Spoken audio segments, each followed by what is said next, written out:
Well, good morning. Today is Monday, July 11th, and it's time for our weekly meeting highlights. And this week it's how to feel more in control, even when you're not.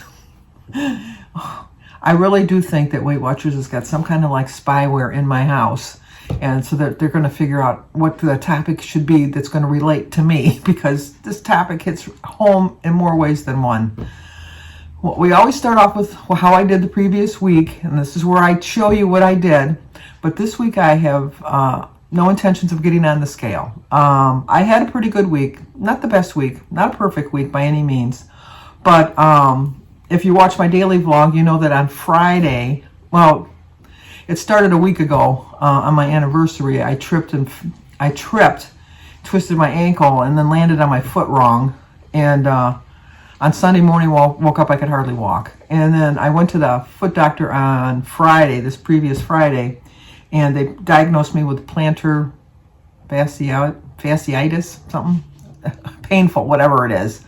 So I can hardly walk. My ankle is swollen almost twice its size. Even we had my niece Kylie had her graduation party on Saturday, where I mostly sat through the whole party, but everybody kept looking at my leg and my foot and saying, "Oh my gosh, it's so swollen, what'd you do, blah, blah, blah," and all that. So I really do feel that I was going to have a gain, and the gain was going to put me into the next set of digits, because last week I was 239.6, I think. And I know that, judging by the way my ankle looks, that I probably have at least 2 or 3 or 4 pounds of swollenness, of holding fluid in that area to kind of protect the foot or whatever. And I just, psychologically, when I'm going to go on vacation this week, I can't see that number. I just can't see that number. I'm just going to, be ever the more diligent. If you watch my channel, I always like to look and put a positive spin on things. Well, the positive spin is that if I want to get something to eat, I have to get up and walk on this foot. So that's not going to happen. I mean, I don't sit completely, because I have to I have to move on it, obviously. But I'm really doing all the things the doctor told me to do. I did get a cortisone shot in my foot. I also, I won't do that again. That was more pain than the actual foot. I was like, oh my gosh, I almost went through the ceiling. It hurt so bad.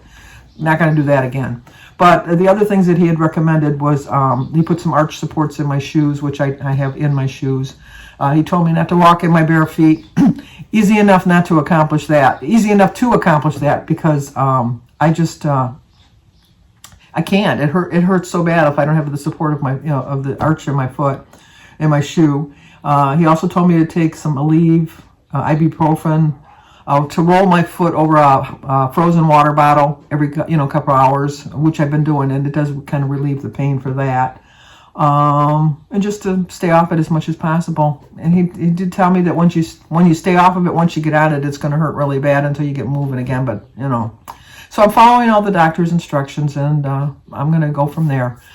With that being said, on Friday, I'm leaving to go on vacation for 2 weeks. We're going to postpone the South Dakota portion of it, which I'm really kind of bummed, because I was hoping to meet up with Sue Slims Down. But I know that in 2 weeks I'm not going to be able to do all that walking. And even if I was feeling better, well enough to do the walking, I think I would damage the foot again, and it wouldn't be worth it. So I'm still planning on going, because when we go to visit my cousin in Minnesota, we're mostly just sitting around the house anyhow. Just visiting. So we don't do a lot of, I don't need to do sightseeing. I've been there so many times, there's nothing I really need to see other than family. So we're still planning that portion of the trip. That being said, look, we're almost 5 minutes into it. I need to feel more in control is my plan. And with the vacation coming up, being away from home, being tempted to eat out more, to have people wait on me because they're going to feel bad for me, I have to really be diligent, really diligent. So I'm not going to be doing a weigh-in highlights next week. I might still do it if I might still do like a highlights. Just I obviously won't have my weight, because I'm not going to bring my scale. I'll be at the cottage, but they do have Wi-Fi, so I'll probably still do my highlights. We'll see.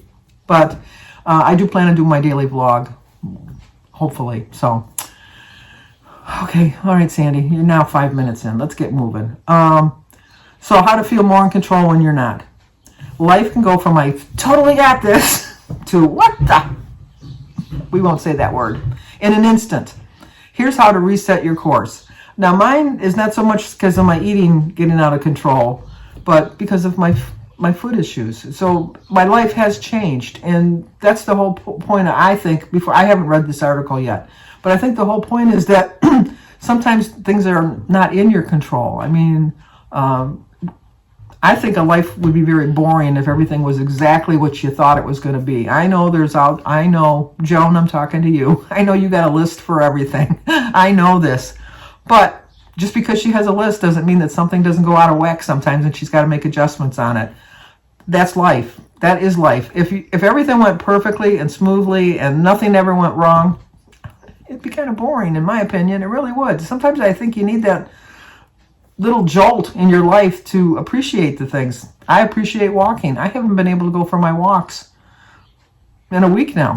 I miss it so much, and I took it for granted that, like in the morning, I put my shoes on, go for my walk, put my headphones in, and I'm on my way. It's just so life throws you curveballs every once in a while, and sometimes you just got to learn how to swing the right way to hit it. Just because, like in baseball, they throw a curveball, they can still get a home run off a curveball. You just got to expect it coming. And so, not so much expect it coming, but expect that things are going to change in your life, and you're going to have to make adjustments. That's what I guess I'm trying to say. So step number 1, when you're feeling out of sorts, write down these 3 lists. Oh, it's right up her alley. Lists. Number 1, what you cannot control or influence. Whether your stress stems from heavy stuff, upsetting world news, or heavy to you stuff, an emergency dental work that was messing your routine, there's things that you just can't change. I can't change the fact that I hurt my foot. I can't. I mean, it would be nice if you could go back in time. There are so many things in my life, if I could go back in time, I could change so many different things. But then my life wouldn't be the way my life is now. I know that they, like they say, well, if somebody could have gone back in history and changed this one particular part of history, then the world would be better. You might not be here. I mean, the way history works is that's why you're here. Something happened to facilitate your being here, and your circumstances, and the things that you've learned in life. And if you could go back and change everything in your life wouldn't be the life you have. So you got to take the good with the bad. I've had 71 years of being able to walk. Well, I didn't. Look at the genius, came out of the womb knowing how to walk. Well, it's almost my 72nd birthday. I learned to walk by the time I was 9 months old. So I can say, yeah, for the last 71 years, I just kind of took for granted that I could just get up and go walking. Now I have to make adjustments. I have to learn and face the fact that I'm getting older. Things are happening, and things are happening in my life. And I just gotta know that I can't control everything, but I can't let it control me. And I'm not going to let this slight little injury that's going to put me aside for maybe a month or two control what's going to happen to me. I could be, oh, poor me, I can't get out and walk, I think I'll just eat, and I could gain a lot of weight. I still know that there are exercises, because I preached them to you. Now I have to practice what I preached. There's YouTube exercises that I can do in a sitting position, and I'm going to watch some videos since I can't get my walk in, because at least for me, if I want to lose weight, I have to have some sort of movement in my life, and not necessarily going out and doing exercises. Like I told you, I've never considered walking an exercise. I've just considered it a pleasure. But I know that if I just sit around and let people wait on me, because Jim would wait on me, I know he would, because Jim takes really good care of me. But I have to learn to do for myself, and I have to accommodate myself in making smarter choices and not let this injury cause me to get into the next set of digits. I know I'm already in them because of the swelling, but that's not a true weight gain, and I just don't need to see it psychologically. So that's my story, and I'm sticking to it. Number 2, what you can influence. Zero on something related you can do, however minor. For example, you can't fix the world's problems, but you can donate to its organizations doing good work. Or if you're forced to skip your usual workout class, you could still go for a walk. Well, no, they weren't watching me then when they said that, because there's no way I can go for a walk. But like I said, there's exercises I can do. There are things I can do. I still want to work on my balance, and a lot of those exercises involve just laying flat. I have laid on an exercise bed, but laying on the bed, laying on a flat surface. I could do that. I can't get down on the floor because it would put too much pressure on my foot to get up, but I can lay on the couch. And there's so many exercises I can still do and still keep my body sharp. And rolling my foot on the bottom, consider that an exercise. Rolling my foot on the frozen bottle of water, that'll work too. And number 3 is what you can control. Lastly, focus on what you can do or change right now. Like limiting your social media and your news intake, or clearing your work schedule and picking up some soft 0-point foods and ice cream for dinner. Now, I do have some 0-point foods in the refrigerator, obviously. I have some of the Weight Watcher little fudge bars. They're like 3 points or 4 points on my plan. So if I wanted a sweet, I could have that. I just have to focus on not being so consumed with thinking I have to eat all the time. It's just because you have 0-point foods, they're not 0 calories. And so I still got to watch what I'm going to put in my body, and just have a better attitude. I mean, I think I have a pretty good attitude considering what it is. I thoroughly enjoyed myself at Kylie's graduation party on Saturday. I didn't let my foot stop me from going and visiting with people. I would sit in the chair, visit with some people, get up, because I can't stay sitting the whole time, and walk over to another group of people and sit and talk with them, and then get up and walk to another group, because I am a little bit of a social butterfly. I don't know if you know that about me, but I can talk to the wall. I can talk to people I don't even know. But I knew everybody at the party, so that made it even easier.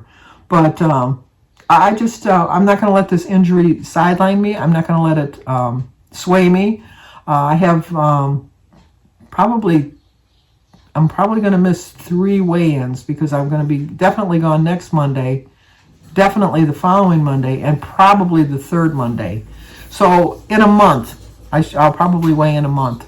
And I'm hoping that I'll still be closer to the 20s, because I think that once the swelling goes down, that'll be a natural weight loss, which is not like a working on it weight loss. It'll be just a natural loss from the fluids leaving my body. I am drinking a lot of water, way more. I've doubled my intake of water, because I just feel that the water is going to help with the swelling. I know that makes no sense because it's holding water, but I do think that getting liquids in your system kind of flushes all the bad stuff out of the system, which then entails that I got to get up a little bit more to go to the bathroom. So it's like my exercise, getting my exercise in, just going to the bathroom, getting up to go to the bathroom. But I just have a pretty good attitude about the whole thing. I could just, like, oh, poor Sandy, she hurt her leg, she hurt her foot rather, she can't walk, blah, blah, blah. Another good side to think of it is when I was over 300 pounds, can you imagine how much pressure that would have put on my foot? Now, granted, I've gained 30 pounds back. I put a little bit, 30 pounds more pressure on it than it would have had if I would have stayed true to my plan. But, that's in the past. And like I said, you can't change the past. Just don't dwell on it. Acknowledge it. Because if you don't acknowledge the past, you're going to relive it. And so I know I go on and on and on about how close I was to my 100 pounds. But I have to acknowledge that, because if I don't acknowledge it, it's like I never achieved it. And I did achieve it. So, and I can do it again. And not only can I do it again, I will do it again. So that was the first step. Step 2 is take a few deep breaths, then take action. Direct your focus to the present, and then channel your attention and energy only to those things you have influence or control over. Okay. I can't control the fact that my foot hurts. I just can't. It's happened. It's done. I know the whole thing is, well, I'm tired of hearing about your foot, Sandy. Yeah, you got a problem with your foot? Okay, I think Sandy's got a problem with her foot. Anyway, I can't change it. It still hurts, but I can't let it say, oh, you know what? Why don't you just go have some candy? That'll make you feel better. Well, you know what? I self-medicate with food. I have acknowledged that about myself. And I think that's the first step, even though it's a step 2. But the first step is acknowledging what your downfalls are. And my main downfall, I think, is that I turn to food whenever I feel sad. I turn to food whenever I feel happy. I turn to food anytime. So I have to really make myself a lot more aware of, like, oh, are you going to have this particular food item because you're feeling sad, or is it because you're truly, truly hungry? And I'm going to be doing that, especially when I'm on vacation. I'm only going to bring healthy foods, and I'm not bringing a car. Jim's driving me and dropping me off. Although there'd be cars up there. My daughter has a car, and my sister has a car, and my niece has a car, and my son has a car, obviously. So it's not like I'm deprived of going anywhere. And it's not like I'm going to keep from going anywhere. If they go into town, which is like a big deal, going into town, I'm still going to go because I got to get a little bit of walking in. But I'm not going to overdo it. I'm going to really settle in and just enjoy my vacation and not turn to food. So to dive a little deeper, they go, ever been called a control freak? Raise your hand. I don't really think I've been. I probably am. Probably other people say that about me, but I don't really think I am. The term can get thrown around even if we try to take charge or get upset over things we can't control, but that's human nature. Most of us love to feel like we're steering the ship, having a sense of internal control. Helps us feel happier, less stressed, and more motivated, all of which makes your weight loss journey seem even more doable. I think that's true of all of us. All of us want to feel happier and less stressed, and I really feel that when you're happy and less stressed, you really are more motivated. I am very motivated to get back to where I was. I really am very motivated with that. Sometimes it doesn't appear that way with my weigh-ins, but I really, truly am. But as we know, there are a zillion things that can throw us off course and which we can do a whole lot of nothing about.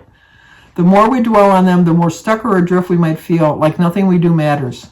Not exactly motivational or inspirational fuel, is it? No, it really isn't. I mean, anybody can, we've all been around those Debbie Downers. I mean, it's just, I'm sorry if your name is Debbie, but we've all been around those people that, like, oh, look at the sun, look at the sun is coming out behind the cloud.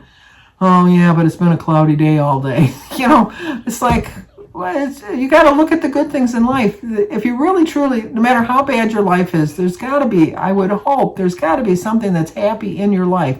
I would hate to think that you wake up every single day with nothing to look forward to, with nothing to be happy about. Now, I'm not talking about people that have depression because that's a whole entirely different thing. I'm just talking about people that are just sometimes wake up sad. We all have days like that. We really do. And if you're depressed, that's a medical condition. And so take the proper medications, take the proper care with it, and hopefully that helps. And sometimes it does, sometimes it doesn't. I realize that. I've been around people that have depression, and I know that sometimes medication is just not the all magical pill that's going to make everything right. I understand that. I've witnessed that in my life. But even with that, be thankful that there's some doctor that's trying to help you. I guess. Shifting focus to the present and what we can control when facing the waves of the day, however, can do the opposite. It helps us to see ways we can move forward, how to adjust our sails, chart a new course, or otherwise stay flexible on the journey. So true. If that doesn't work, totally normal, by the way, try doing something for your want to list, like making a new recipe or streaming a yoga class from OB Fitness. Prioritizing this fun to-dos. I know it. You know what? I read better without my glasses. Prioritizing these fun to-dos can remind you you're still the captain of your ship. I am going to try a new recipe this week. I saw a recipe that I was shocked that Jim was watching with me. We were watching Joan's Pointed Plate, and she made a chicken zucchini foil wrap thing. It was with mushrooms in there. I forget the name of it. I printed off the recipe. Let me see what the name of it is. Chicken and zucchini foil packs. That's what it's called. But Jim, who does not eat green, said he would try it. And I go, but it's got zucchini in it. He says, I'll try it. So I plan on making that this week. I did see a recipe for a strawberry fluff cake, which on my plan is 0 points. So I don't know how well that's going to taste, but we'll see. It's just sugar-free strawberry applesauce and sugar-free regular applesauce and unflavored gelatin. That's all it is. So, and then you have like some kind of berries over the top of it with a little bit of Cool Whip, where the Cool Whip will be my point. So I should say 1 point because I get a little bit of a little dollop of Cool Whip. But I probably will do that recipe this week because once again, it sounds like I'm focusing on food, but healthy food. I'm focusing on healthy food. I'm making a list. You're going to be proud of me. I'm going to make a list of my things that I need to bring up to the cottage and on my vacation, so I won't forget them. I'm also going to do a menu plan that I'm going to try to stick to somewhat, because I know that things are going to happen. I'm on vacation, but I'm going to try to do that and just figure out ways to get healthy again. That's my plan. So, like I said, didn't weigh myself today. I probably won't weigh myself for a month, which is kind of scary. I realize it's kind of scary, but I have to. I really think that this is my do or die month. I really do. Since I'm not gonna bring a scale with me on vacation. I'm not gonna weigh in someone else's scale because it's not gonna be true to what my scale is. Because all scales, I really feel, are a little bit different. I don't know how that makes sense because your weight is your weight is your weight. But I do find that I have two different scales and I can weigh on both scales. I can weigh on this one scale that's in the bathroom and weigh a certain amount of weight. And then I go onto my doctor's scale that I have in my bedroom behind my door, and that's a completely different weight. So, and it's like right within the same time frame. And it's not even like a quarter pound. Sometimes it's like 2 pounds off difference. I always take the lower. That's just who I am. But I always go from what I went from. My true weigh-ins on Mondays are from the same scale, the same time, the same clothes, everything, the same place in the bathroom. I use the bathroom scale for my weekly weigh-ins. But I just... I think that this is my do or die month. This is going to define me. I think that the fact that I've let myself know that this is what's going to define me this month is really going to make the difference in how I'm moving forward with this plan. I have to realize that September 7th, I'm going to be 72. So this is it's now or never moment. It really is. So I'm determined to prove to myself that I can get back on track. I can get back up to that 100 pounds. When I get there, and I will do it. I've done it. Got close once before, but this time I'm going to make it. So, well, how did you guys do on the scale? I'm kind of curious. Good or bad decision? I'd like your opinion. Be gentle with me. I really don't want to bring a scale with me on my vacation, but I don't know. Maybe I should weigh myself when I come home from the cottage before I leave. I might do that. How does that sound? But just kind of curious. And then what's kind of holding you back this week or this month? And what keeps you out of control? I'm kind of curious if I think we all pretty much share the same things that keep us out of control. Unexpected happenings in our life kind of throw our day off sometimes. But, oh my goodness, babbled on for way too long because I don't want to get up and walk. But I need to get up and walk. I've sat for too long. But if you're new to my channel, please subscribe, leave a comment, hit the like button, share if you think somebody might like to see it. Always stay safe. Check me out on my daily vlog. Like I said, I'll probably do highlights next week, but obviously I won't be showing you a weight. But I really feel that doing these meetings helps me, and hopefully they help you, because I really hope that I'm helping somebody. Really, truly. So thank you so much for putting up with me.